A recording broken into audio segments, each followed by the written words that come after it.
just to have the opportunity to be this woman that was widowed, a single parent, and took, her two daughters, and walked them through this life that was difficult, not being, married, and just kind of having to tackle everything by myself, made me strong. And I'm able to be a voice for other women, which has been the biggest highlight that I could ever ask for in my life, because other women have gone through these struggles, and having daughters that have eating disorders, or being the heavier set woman on stage.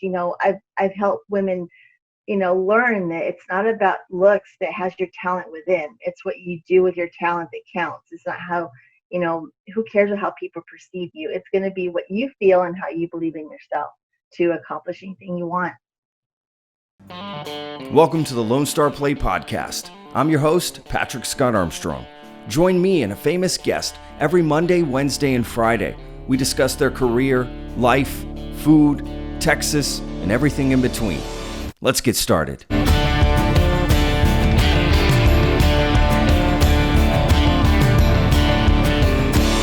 right, guys, and welcome to another episode of the Lone Star Play Podcast. I'm your host, Patrick Scott Armstrong. Okay, so very excited you're here because we have a very special guest. Yes, Vickie Guerrero.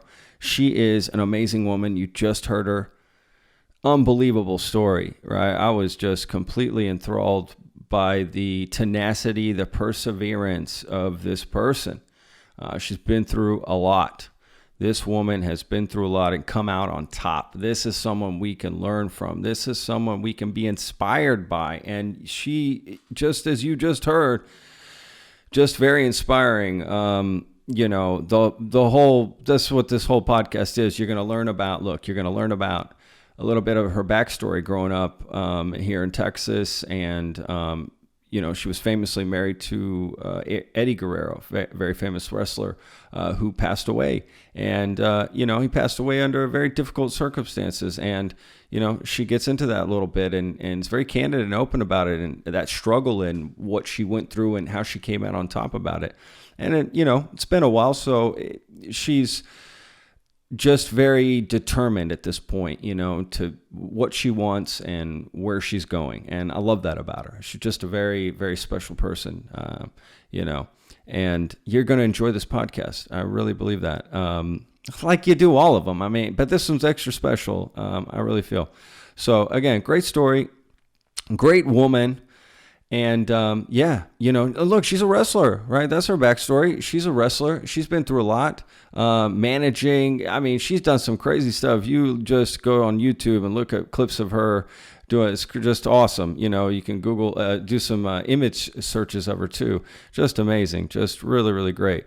And we'll show some here if you're watching on YouTube, you'll see some images and stuff of her, but you can really get a good glimpse of her. And if you're a fan of her, you already know what a badass she is. So before we get to the episode, please check us out on social media, okay? Texas Real Food, all right? And if you want more information about the podcast, me, the team, back episodes, all that sort of stuff, thelonestarplay.com. Very simple to remember, thelonestarplay.com. It's almost like a little jingle there, okay? All right. Let's just get to the episode. Am I right? Enough of me babbling. As always, this is what I do, all right? So the episode, very special guest, Vickie Guerrero. Enjoy. So I know you've got a long history in wrestling. Is this like, did you always know, Vickie, like this is me. This is what I'm going to be doing, when I'm older. Like, this is what I want to do. No, I don't know, No, when I married Eddie, our focus was to raise our girls, for me to be at home with them, and he was going to go travel the world and do his career, and I was okay with that. And then when Eddie passed away, things just took a sudden change, turn of events, so to speak. And I never thought in a million years that I would have the career that I have now, and I'm so thankful to God that I was able to do this because I wasn't prepared, but by the grace of God, He's been so good and blessing, me and my family, with this career and support our family. That's awesome. No, that's awesome. Where did you, were you born in Texas, or you just grew up there, or how does that, Everybody, No, everybody's got a different story. I was born in El Paso, Texas. Woo! Chuco Town. Yeah. Um, and so with Eddie, we traveled. We went to live in Mexico City. Then we went from there to Tampa, Florida, and then Phoenix, Arizona. And then when Eddie passed away, I was traveling to El Paso every weekend just to see family. And so I just finally just bit the bullet and just said I'm going to move to back to El Paso. And I stayed there for about 5 years, and then I ended up moving to Houston because the airports in El Paso suck. That's a mild phrase for our airports in El Paso because there's only like a morning flight and an afternoon flight. And so when I was having layovers in Houston, I thought this is ridiculous. I'm just gonna move here and have these direct flights. And I fell in love with the city, and you can't go wrong with Texas. I mean, anywhere in Texas is a great city. Yes. We're all about Texas. Absolutely. Yeah, I love the great thing about Texas is wow, you've actually lived all over Texas, which is really cool. So you've got to experience, right, how different El Paso is from Houston, for instance, right? Like that, there's a big difference when you start traveling around to the different cities. Yeah, in Houston we have hurricanes. El Paso we have monsoons. And there's no rolling tumbleweeds in the highway in Houston. It's only in El Paso. That is funny. And also go Houston Astros. Like I'm such a baseball fan. Houston's moving to Houston, so I'm rooting for them as well. Yeah, that's true. And they won a World Series recently, right? I sound so stupid saying that. I know. Duh. Yes. I'll make this my show now. Yeah. Okay, guys, here we are on the Vickie Guerrero show. I love it. I love it. Yeah, I know they were involved in some controversy. My one of my good friends, Trevor, and actually Trevor helped out on this show in the beginning, so our fans will know who he is. Silent Trevor, a major Astros fan for sure. So if he listens to this, he's gonna be like, Patrick, you idiot, what are you talking about? He would just be going to town on it. He definitely a huge Astros fan. Okay, let's get to your sport, Vickie, because that's what I'm Okay. excited to talk about. Yeah, let's talk a little bit about, I'm always curious about how people get into what they love. Was there a pivotal moment in your life? I know you talked about earlier, you didn't see yourself going there, but there had to have been something that said, this is happening, or is it progressive? You know what I mean? That sort of thing. I'm always curious what led to this choice. Yeah, so growing up, I had four younger brothers, and of course, wrestling was always on TV. But I was a cheerleader, the dancer, and I didn't have time for wrestling. I was at the football games and stuff, and I actually couldn't stand wrestling. I mean, you always knew about like the Randy Macho because they're very evident. They're always on commercials and always being the popular wrestler. But it wasn't until I dated Eddie on a blind date that he had told me that he was a wrestler, and I was just like, oh, whatever. I really didn't. He was cute. I mean, he was just like this handsome guy that And let me give you a little secret. So in Clint, we had cowboys, and the haircut was very short off the collar, very strict dress code.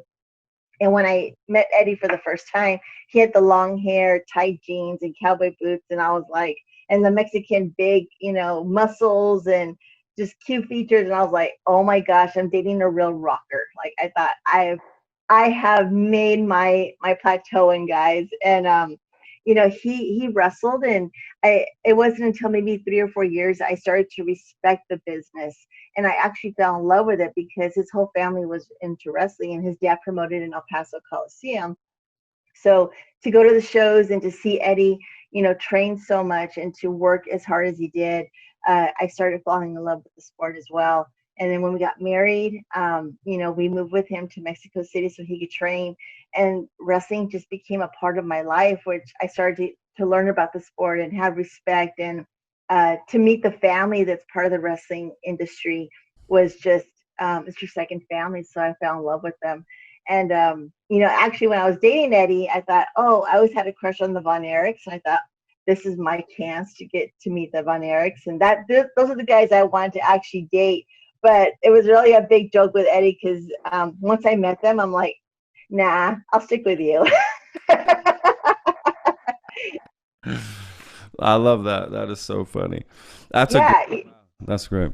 That's yeah. I hilarious. mean, and just from Eddie and I were married for almost 15 years, and so to be a part of the family, so to speak, on the outside. I was behind the camera, Eddie was in front of it, and to see the struggles and the victories. And Eddie had a lot of things he struggled with drugs and alcohol, and so I was kind of the back scenes type, to take care of him with his job. And then when he passed away, um, I just became part of this family that they welcomed me into. And so it's a big story, and I'm really proud of it. Wow, that's beautiful. Wow, what a great. That's amazing. I'm sorry to hear about. Obviously, him passing away. That's unfortunate for sure. I'm glad you're able to step in, and that sounds like a happy ending of sorts.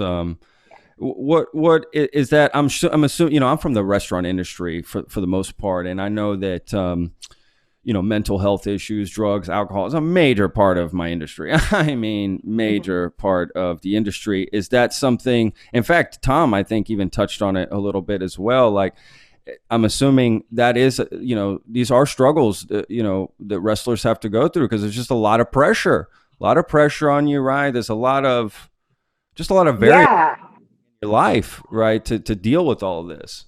absolutely. Because when the guys, back in Eddie's time when he was going through Mexico, Japan, WCW, and then WWF, which turned into WWE. When the guys were injured, you really couldn't say anything because you would lose your spot, so to speak, on the show, and they would, send you home, or if there was surgery, or if there was a long time to recover from an injury, the guys knew that that was going to be detrimental to their career because the guys worked to get on the card and to have this TV time. And when they're injured and they know that that means that they're going to lose their TV spot, they usually took care of their ailments through drugs and alcohol just to get them through the next show. And it was rather a respect to them, because I saw through Eddie's injuries, he would drink, and then of course, the drugs ended up, getting worse, from going from smoking marijuana to using opioids on a daily basis. And the amount of pills that he was taking, eventually led to him getting fired and through all his rehab. So that was something that the guys knew how to cope with, or try to cope with, because their career was so important to them, and they worked hard for it. And that was something that they were very serious about, and they weren't going to let some injury delay them to be on the next pay-per-view or the next international tour. And so yeah, it was a rather sad situation. And now today they have a lot of protocols, with wellness programs, and taking care of their mental health, and the cardiac aspect of it, make sure the guys' hearts are healthy. And so there's been some good positives through that movement, to take care of the guys. And now rehab is not such a quiet word anymore. They're through WWE and other, AEW, they're helping these guys, seek health, rehab, and stuff. So now it's a welcome conversation, and it's not such a elephant in the room anymore, which I'm really grateful for. This seems like a problem that's in a lot of sports, right? I mean, Absolutely. And and through the wrestling, we've lost a lot of great talents through yeah. guys, through drug abuse and injuries. So it's really sad that it took so many people to lose their lives before they started having some proactive um, programs, to help the guys. And it's not a perfect world, and there's people kind of hide things, and they just, everyone's just trying to struggle just to get their career in this industry, just like entertainment and celebrities. It's everywhere. It's not just the wrestling industry. So it's a worldwide problem that I think people are starting to welcome with open arms, and have more compassion for these people that are struggling with drugs and alcohol and mental health, and body image. I mean, there's so many things that now we're able to, with social media, you can actually make awareness, and it's okay to be talking about it. That's awesome. Yeah, that's positive. I love it. Absolutely. I think you got to be able to have the conversation, right, in order to Yeah. get the solution. Otherwise, if we're shaming people or shunning people or canceling people out of here because of these things, it does us no good, right? We're not going to get anywhere. So I'm happy to hear that these conversations are being had, and it's a lot easier because again, a lot of this is a disease. I think a lot of Yes. this. disease. You know, you're dealing with pressures and stress and just high intensity stuff. And again, like you said, and you've got pain, so you're looking for something to relieve the pain, which is natural, and then all of a sudden it just becomes this whirlwind. Yeah, that story is has been told. So yeah, having the conversation, having the tough conversation is the only way forward. To be honest with you, so yeah, that's Absolutely. Yeah. And I think it's just, it's long overdue, but it's really sad back then, it wasn't, you know, it was just such a quiet topic, but also working with women, in the industry, it's a very stressful time too, when they had to have this certain body image and, my daughter even had an eating disorder, because she was taught that this body image is supposed to be the Barbie, style and type. And we've broken a lot of barriers with that, through me being in the women's locker room and showing the public that, it's not just the Barbie type. You can be overweight and you can be an exceptional talent in our industry. And I think that's so important for women. And I love being part of the All Elite Wrestling roster because there's such a diverse palette of women. You have the skinny, the heavy, the demons. You have the playboys. You have women that are just different body types and personalities, and I love that because it's just welcoming our fans to love someone in our locker room. They can connect with that certain person and feel accepted in our world. That's awesome. Now that's powerful. That's actually making change. That's generational change. That's what I call it. Yes. Those are the types of things that you'll see influenced in other generations. That's awesome. That's great because that's reality, right? That's real body types. Like there's no so crazy to me, right? That we're gonna put in right, but more for women. I mean, there's no question that women deal 1,000 times deal with that more than a man has to. But yeah, that just I mean, that's not reality. That you know that we're all perfect and have the best figures and hourglass figures and this, that, and the other. So yeah, that's it's just about being healthy, I think. Yeah. Right. That's it. That's just healthy. But what does that mean? That means a lot. Everybody's different. We're all completely different. So yeah, that's awesome. What's coming up with what you got going on in the next few months, and what as a second, I guess a pre first part to that question would be how did the pandemic sort of affect everything you have going on? It sucked my calendar. When the COVID just started becoming into the news, I must have had maybe 40 dates on my calendar, starting from February all the way through September, October. And as this COVID started becoming more evident that it was affecting not only the United States but worldwide, and promoters were not being allowed to have their shows, I started seeing all these events get erased from my calendar. And that's when I knew that it was something serious because, you think, oh, you think it's like some kind of flu that's over in, China. You think, oh, we're going to be okay because, we'll get this handled. But lo and behold, you look at 3 or 4 months later and you're just like, this was something that needed to be addressed, and to take care of everyone with different precautions. It hit us hard, the wrestling promotions, everyone just kind of stopped and, we're sitting home and no one knew what to do. But what I love about AEW is that they started, they could film in the outdoor arena, which is located in Jacksonville, Florida. And they used their roster to be the audience. And AEW is the first ones that started COVID testing. So people felt very safe to know that they could be working along their colleagues and to, put on a great show and know that everyone was taking, the right precautions, to be healthy. And if you were exposed, then, you got to take care of yourself and there was no question about it. You got to sit home, you got to isolate. I think that's just an amazing effort that they showed that, that we want to wrestle so much and they want to carry on the show. But we're going to take these precautions. And I think that was pretty clever of them, to start that. And of course, everyone else started following, suit to have the roster be the audience and just, televised to the TV audience at home. And I think that was pretty brilliant. So it's taken a hit. We're not traveling to different cities, which I miss the fans. But these past 2 weeks, we've had the 10% of the fans come in and they bought tickets and merch and they've gone to yell and scream at us. And that's been a welcome sight, and to hear them yelling for us, and that's been a lot of fun. Yeah, I bet you missed that for sure. I can't imagine the Especially me, right yeah, because they energy. hate me. I love it. Yeah, It's such a part of what you do, right? That energy, that live raw energy is just I can't imagine that being gone and like that has to be tough to find the motivation.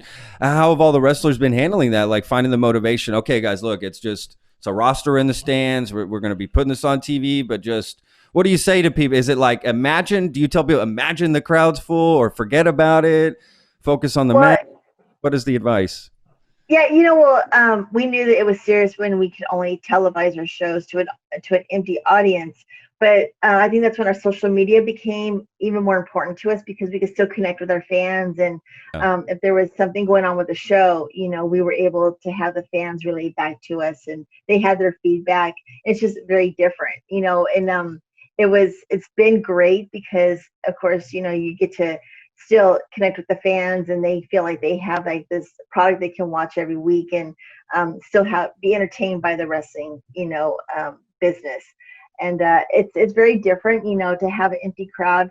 You get to use your cameras a lot to make sure the audience is getting the angles and the storyline. And it's been different, but it's been also exciting because we've been so successful in that we know that it works. And and with a little bit of audience coming in now, it's starting to get exciting that we want to see more fans come in and be able to travel again, because that's where the joy is and the fun is, to go to these different cities and you know uh, have these different demographics come in and reach from the west coast to the east coast and entertain the fans in person, which is a lot better because it's not fun yelling at an empty arena. You have to really actually become a good actress, to know that, this is a lot of fun, and people, I know they're hating me right now, but you have to really listen to the voices in your head and go, oh yeah, they're yelling right now. So that's what you do. You sort of like, okay, you imagine there are people, despising me now. That's yeah, Yeah. the motivation, right? That's gotta be, yeah, that's tough. Well, that's Yeah. interesting. You talk about making adjustments, right, to be able to do this. So you talk about, okay, now we got to film this and get the line of sight and the angles and this and that. I'm wondering, and I'm spitballing here with you, Vickie, to be honest with you. I'm wondering what will stick around once everything gets back to normal. Do you think you guys are doing anything right now that you feel like, you know what, this is actually great? If pandemic's happening or not, let's continue to do this moving forward. Anything like that? I think that we know that we have an outlet if this happens again, or should we get another virus or whatnot.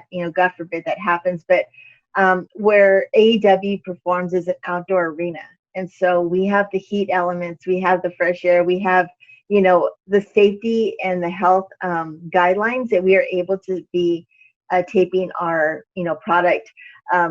It's something that we know we can go back on, but we want to try and keep within the CDC guidelines so we can improve, and to have the numbers go up in Florida to where we can say, hey, people are getting healthier. Let's start traveling. And then, hopefully everyone else can follow pursuit, that we can, all be healthy and get back to concerts and, wrestling shows, getting to do what they do best. Yeah, absolutely. No, I can't wait for everybody to. I just cannot wait for everything to get back to get going, and not just for my own. Oh, I can't wait to see things. I'm just ready for people to get back to work, right? Get their businesses open, start bringing in the money, Yeah. people back to their routines and doing what they do. I just know what that will alleviate. So that's what I wish for. Vickie, I'm gonna completely take a left turn here because this is what I do. This is how I do things. I'm curious. It just hit me. I'm curious. What is your favorite moment throughout your career, like in the arena, not behind the scenes or anything, but like actually in the arena? Do you have like some favorite moment that you love to tell, some story or something? I don't know. I'm curious. Yeah, people that don't know what I do, I'm a very bad guy on the show. I play a cougar, I play a general manager, I manage different superstars. And so my manipulation to dating the younger guys is that I have the power and the guys stick with me because if they love me, then I grant them championship matches. So the people, our fans, are very smart to this because they know that a bad guy is not a good guy. And so the best thing that I used to love going to see a live audience is that the elderly women hated me so much because I was dating all the cute guys and I was dating, I was marrying these guys on TV. So the more that I was manipulating these younger guys, these elderly women would throw popcorn at me. They would be throwing fingers at me in the audience. I'd be walking down the ramp and they tell me the most horrible things, and I could hear them. And I think that was when I was doing my job well, because if I could convince them that I was in control of these younger guys and they needed me to win these championships, because I helped them cheat, I helped them, steal, I would do whatever it took to, be that bad guy. And I think the more that I succeeded, then these people would just get really irritated with me. So, and I have a catchphrase. I say "excuse me" really loudly when I come out, and I could just see the anger of people whenever I come out yelling these two words, and it's just a lot of fun. And if I can point out, a certain lady or a man in the audience that's just showing so much hatred towards me, I'm like, yeah, I got you. I'm getting to you. So that's the fun of it. And to work with different, celebrities and on the show has just been such a blessing. I never thought I would be able to do these things.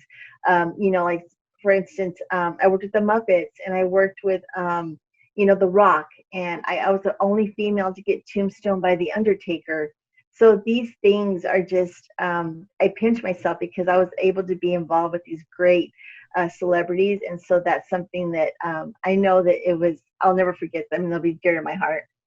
That's awesome. Well, don't forget they got to work with you too. Yeah.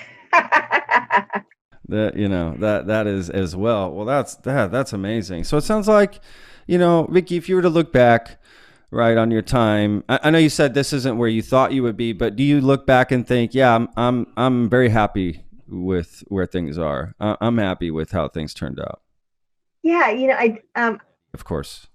of course, yeah. I did a lot of things that I wasn't able to do when Eddie was alive, and my focus was the girls and to support Eddie. But when he passed away, I got my college degree, and I was able to, be a part of the wrestling family, to, be the superstar that I never thought I was going to be, and to be a role model for my girls, and to kind of help them be their own individual, and to let them know that women do have a right to be anything they want to be, and that they can have any kind of career as long as you're happy going to work. Then I'm going to be your biggest cheerleader. That's all I've asked.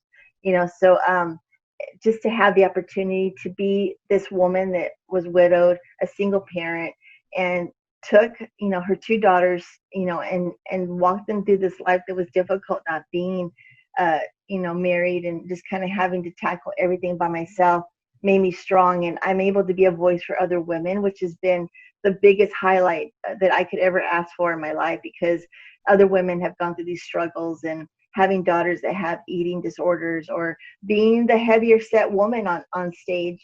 I've helped women, learn that it's not about looks that has your talent within. It's what you do with your talent that counts. It's not how, who cares how people perceive you. It's going to be what you feel and how you believe in yourself to accomplish anything you want. You heard it here, folks. I love it.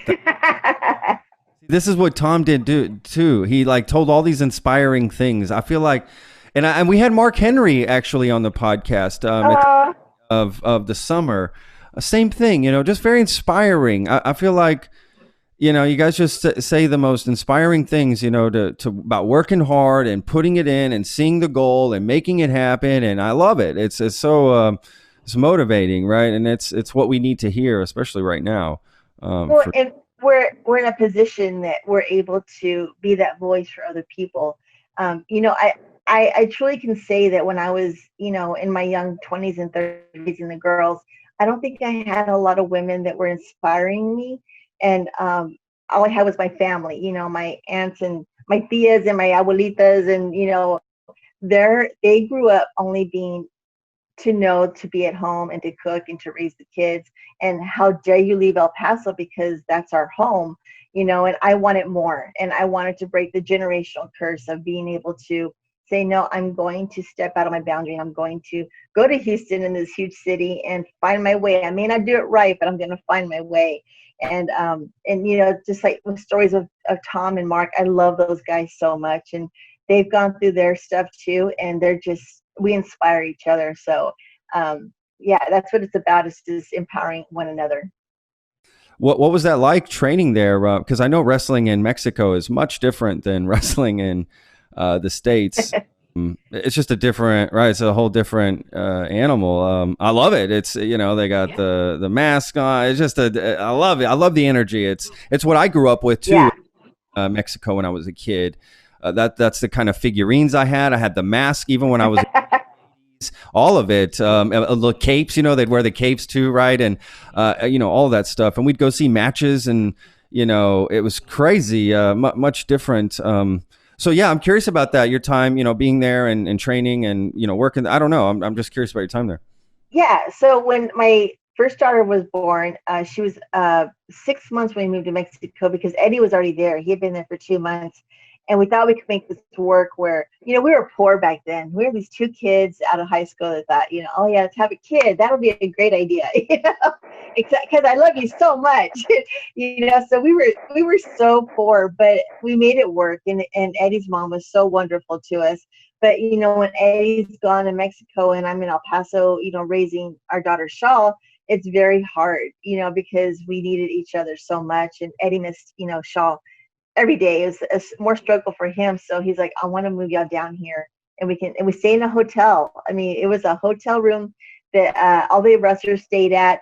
And it was actually the best times of my life, because we Eddie traveled in Mexico, and we stayed at a real nice hotel where it was safe, because Mexico was there were sketchy areas in Mexico, but I had other Yeah. yeah, yeah, and there were still other wrestlers that were there that would come and go into this hotel, and so they kind of looked over me and Shaw, and I learned Spanish there, because I'd watch the novellas, and I'd watch different programs. I started picking up words, and even the people in the restaurant would not let me order food until I started ordering in Spanish, because I was always pointing at things that I wanted, and they're like, you can't order until we hear you talk in Spanish. And so I have to give a lot of props to them, because they were great. And they actually taught my daughter to walk, because she had a walker.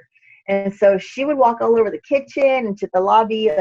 That's all we did was live there. And they put pieces of cheese on the edge of the counters, and she started walking to get her cheese off the counter. So it was just really a lot of growing time. And Eddie would travel probably like a week or two at a time, and I stayed at the hotel, and Eddie had a lot of family there. So I didn't do any work. I played a lot. I mean, I get to go to family parties. I was shopping with the Theas. I was going to dinners, and I got to know my way around pretty well.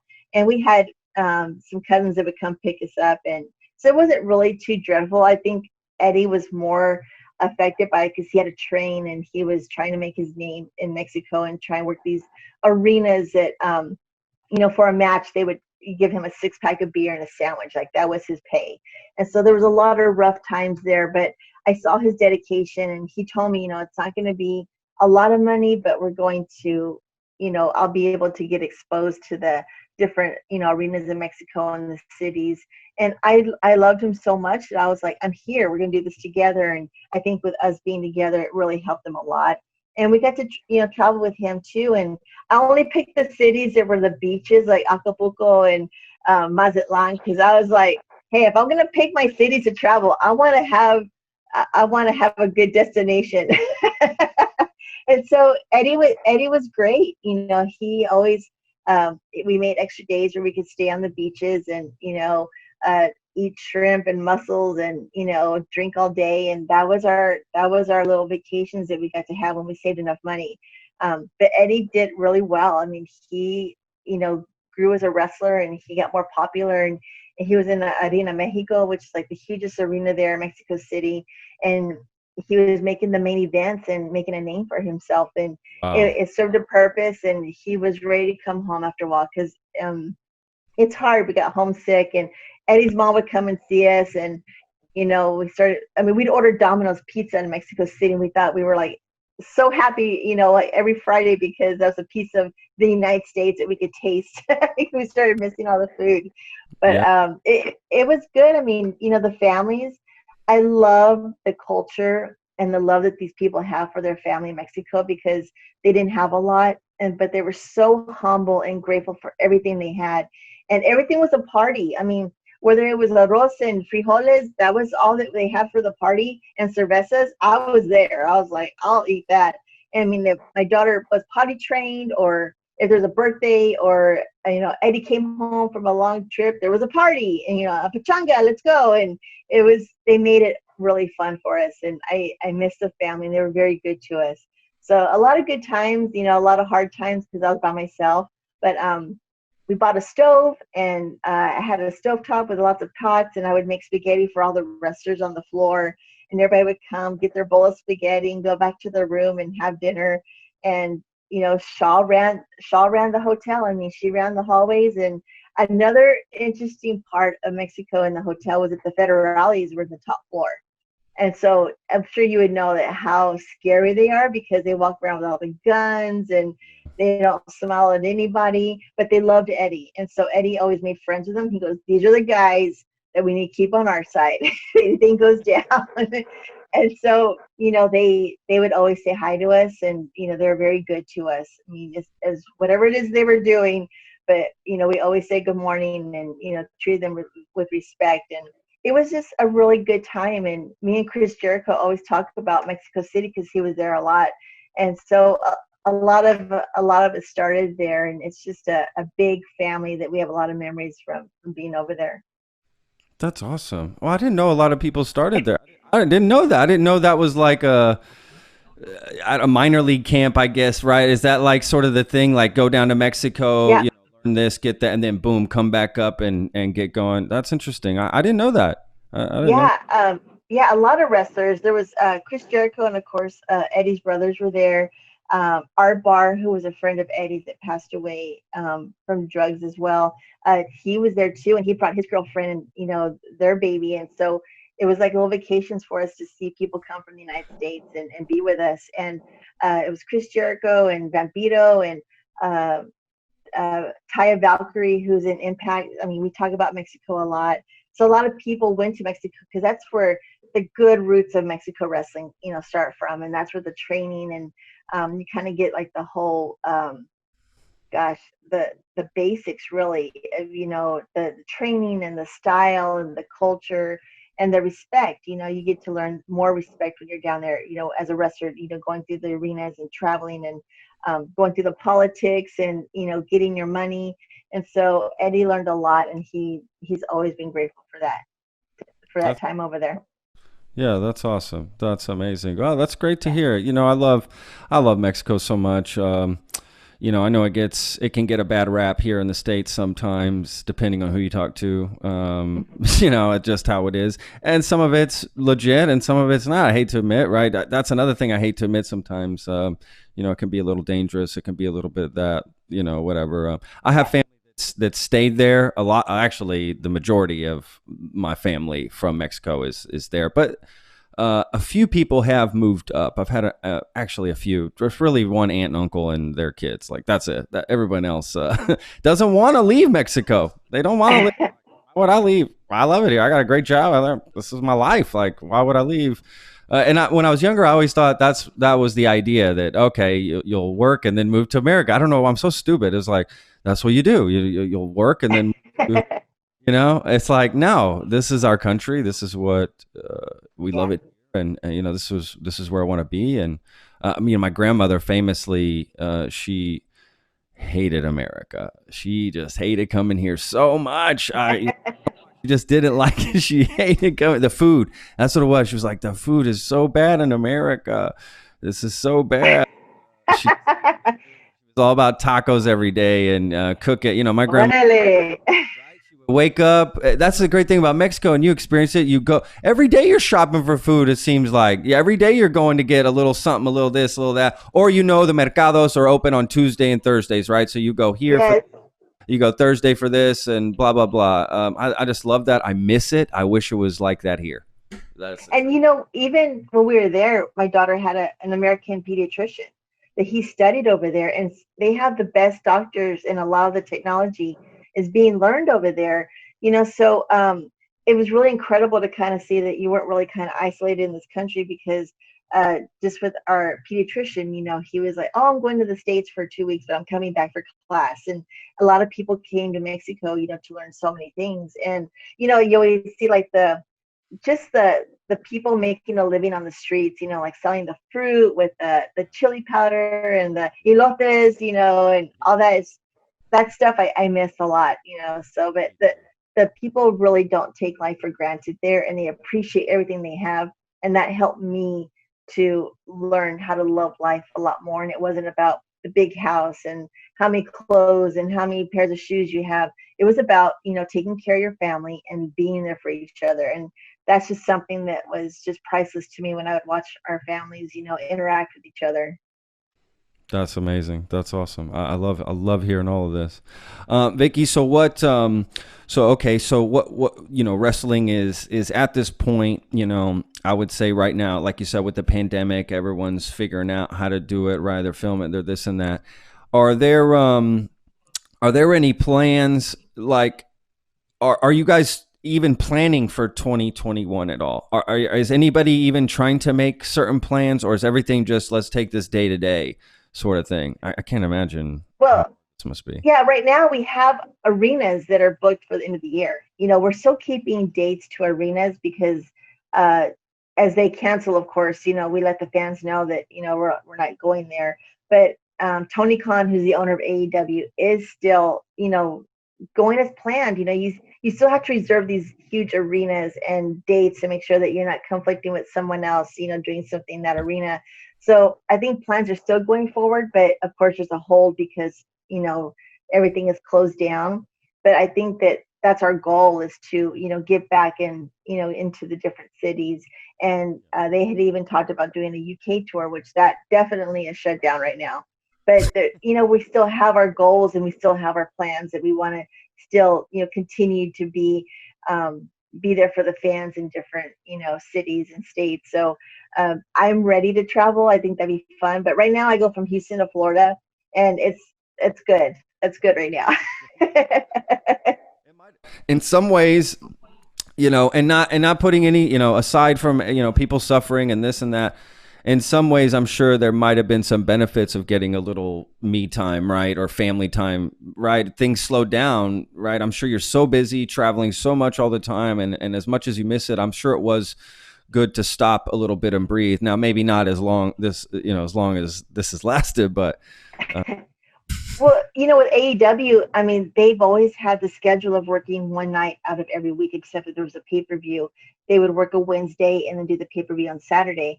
But pretty much the schedule is the guys travel on a Tuesday, you know, wrestle Wednesday, go home Thursday, and that gave them almost a whole week until they go back on that following Tuesday, which is unheard of in WWE because I would leave on a Friday and wouldn't get home until Wednesday, and I packed and I was back on the road on Friday again, regardless of, um, you know, if there's a pay per view or not, if there's house shows and TVs. And so it was it was very welcoming to me when I heard the AEW schedule of the guys only working one day out of the week. And I think that was so refreshing because, you know, these guys wrestle for 20 minutes in one match for just that one week, but all the bumps and the injuries that these guys have, they're able to go home and just rest and be with family and even schedule a vacation, you know, when you're not, when you know that you're off from AEW. So they've set a precedence in the wrestling industry of how to take care of the superstars and of course all the other staff too. So to know that, you know, right now we do tape a dynamite, and then we do have a live audience, but we do it on one week and then we have the next week off. So every other week we're in Florida, and it's just really nice because you can plan that family time, and the guys can rest, or you can actually do errands in a whole week and and it's really kind of cool because I can, have a whole week to do other things and plan and get ready for the next week. So AEW really did well, in how they wanted to, take care of the superstars. No, that's awesome. No, that's great. So yeah, I can't imagine not getting much of a break time for something so physical, that beats you down so much, and then not Yeah. having that recovery time. Yeah, I just can't imagine. Yeah, that's definitely got to be difficult. What God, I had a question in my head, and I feel like I just lost it too. Gosh, give me a second here, Vickie. Oh, Out of it.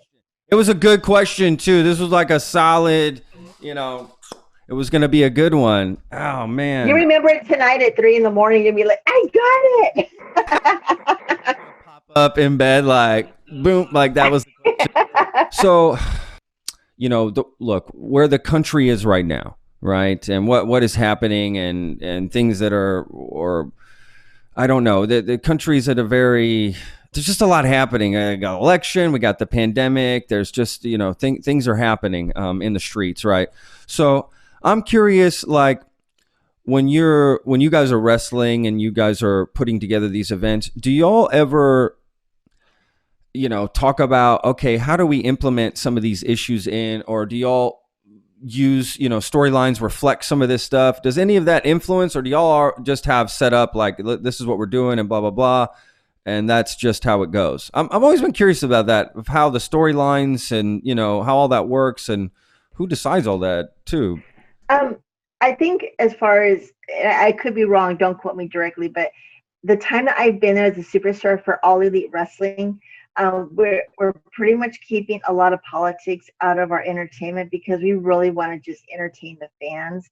Yeah. And if there's anything that's trying to resemble what's going on in our world, of course, COVID has been very evident in our social media because we're letting the fans know that, it's important to get tested. We do wear the mask in the airport, and we're relaying those things in our social media so the fans can know that, hey, we care too, and this is affecting us. We're not just celebrities. We're in this all together. And, we need to wear the mask. We need to do these, precautions so that we can get everyone back together again in the arenas.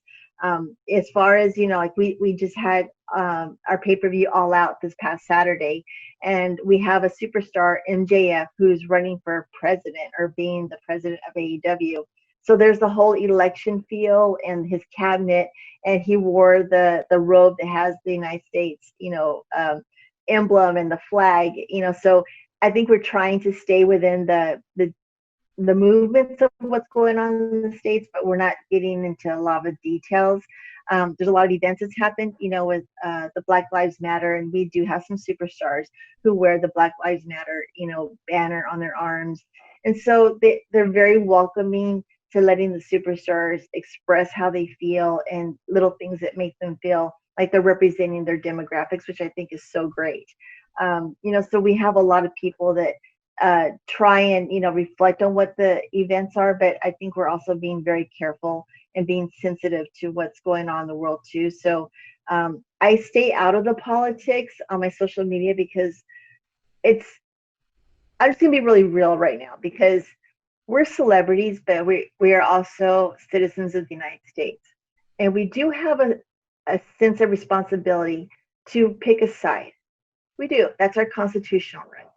And I've learned the hard way that when I express my opinions, fans disagree, and that, the death threats come in and the insults and the bullying come into play.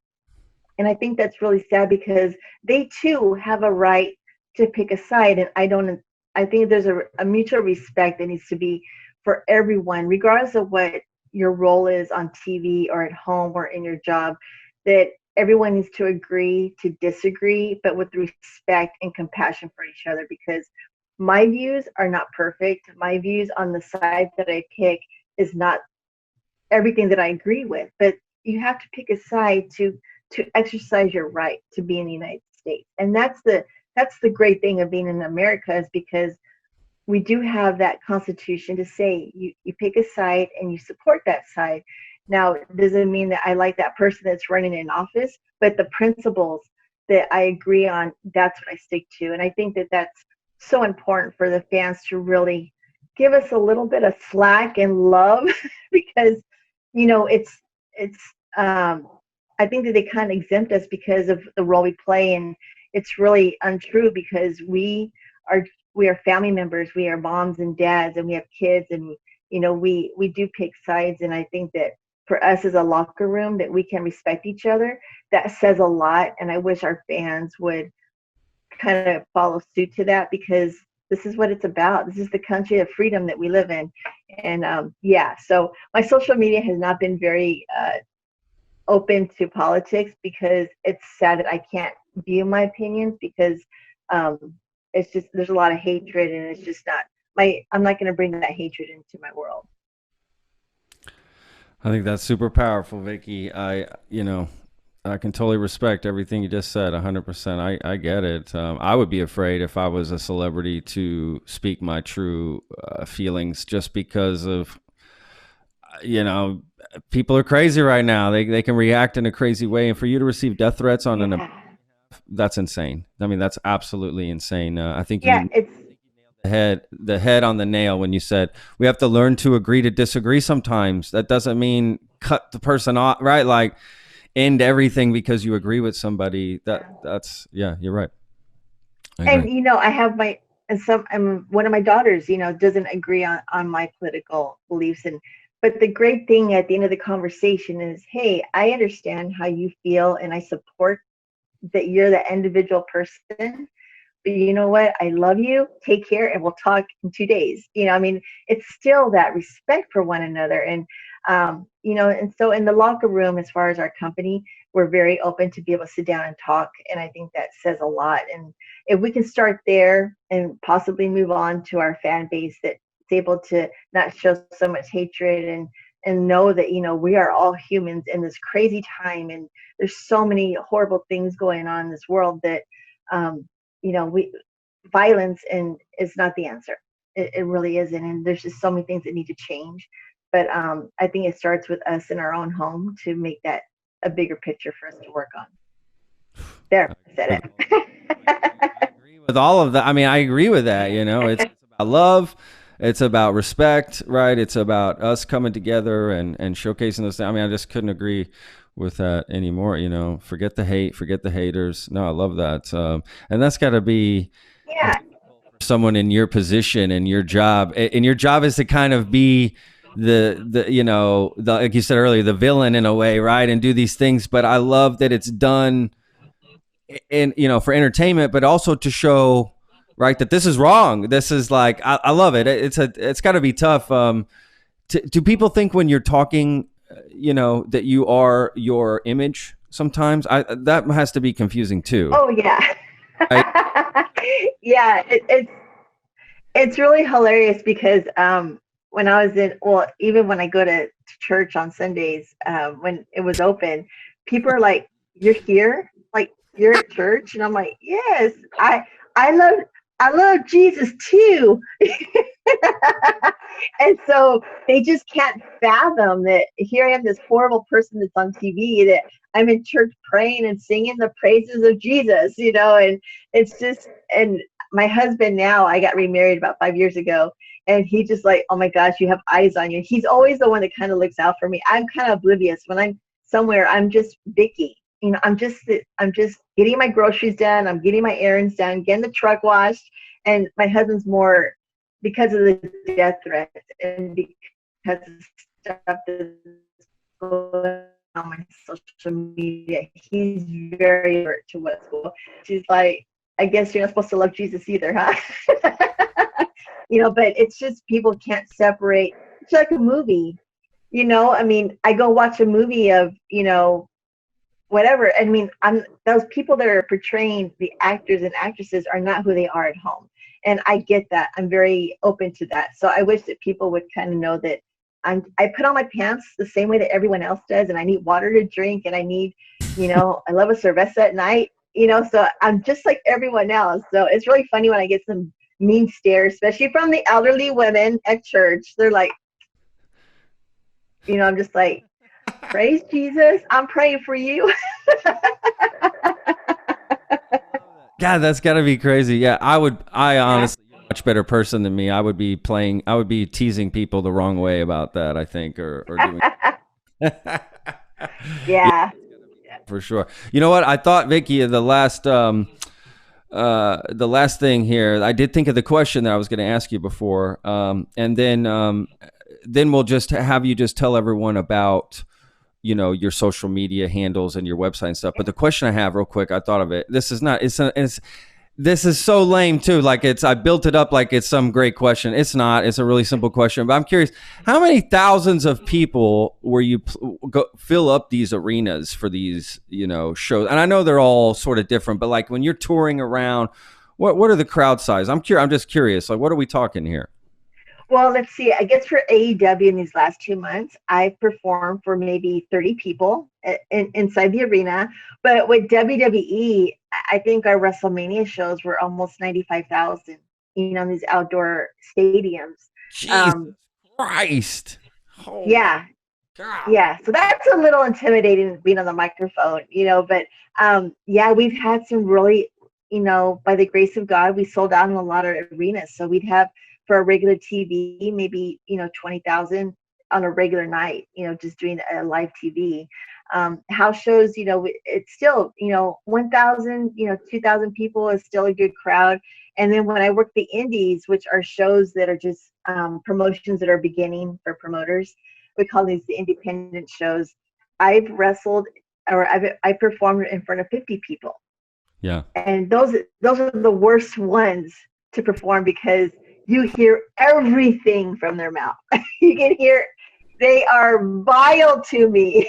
At least in a crowd of 80,000, it's kind of it's just a roar and it doesn't bother you. But yeah, those smaller crowds, I'm very grateful for because they do pay the ticket. And I always want to make sure that I give 100% and I give them the best 10 minutes that I can or however long I'm out there. But yeah, the smaller crowds is a little more, you hear a lot more that's going on in their mouth. No, that's crazy. I can't imagine. Yeah, I can't imagine that.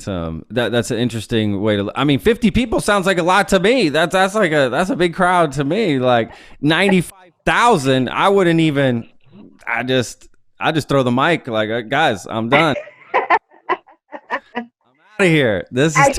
I just pray that I wouldn't fall in front of those 95,000 people, and I didn't, so I was good. In heels running down a ramp, yeah, that could be intimidating. In heels. I can't even Yeah, imagine. Oh my yeah. gosh, that's amazing. Amazing. Well, that's great, Vickie. Listen, I've had such a wonderful conversation with you. Honestly, this has been Oh, thank just you. amazing. You're so sweet, and you're a great storyteller. To be frank, Oh, great storyteller. So I know our listeners and our viewers are going to be really, really engaged with this episode. So I'm really excited and learn a lot of stuff. This is great. And you say, a lot of powerful things have happened in your life. You've been through a lot of adversity, and come out on the other side, and that's very respectful and inspiring. And thank you. I know we can all learn from that.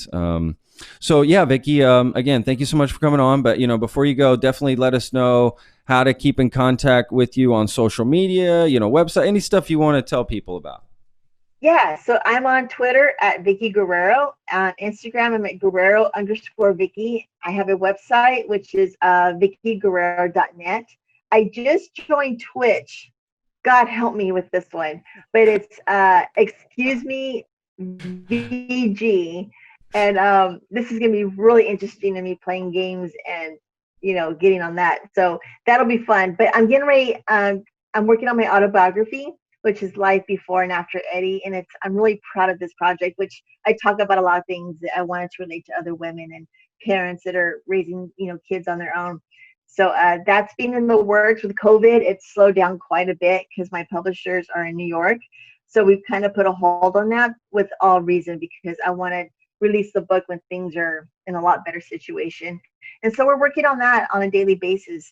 And you can find me at All Elite Wrestling every Wednesday on TNT. Bam. That's how you do it. That's how you know this. You know this. You know these pista cameras. Um, yeah, that's awesome. Well, wow, this book sounds amazing. That's great to hear. That's a good little knowledge drop there. Well, that's Yeah. wish you all the best of luck with with everything that you got coming up, and I'm really glad that you and your family are able to stay safe and everything during this time. So My best to I you. appreciate it. Absolutely, of course. My best to you with everything going on. And yeah, again, thank you so much for taking the time and for giving our listeners a great episode here. Really excited. Thank you. God bless you. Thank you for having me on. And it was just so much fun. And I wish you all success. Thank you so much, Vickie. All right. Well, again, enjoy the rest of your evening, and we'll talk soon. Thank you so much. Thank you. Bye, guys. The Lone Star Plate podcast is produced by Texas Real Food. Go to texasrealfood.com and you can search your city for stores, butchers, restaurants, farmers markets, and more who are using fresh, artisanal, organic sources. It's a fun site that brings all natural options all together. I hope you enjoyed this episode. For more information, go to thelonestarplate.com. I'm your host, Patrick Scott Armstrong. Until next time.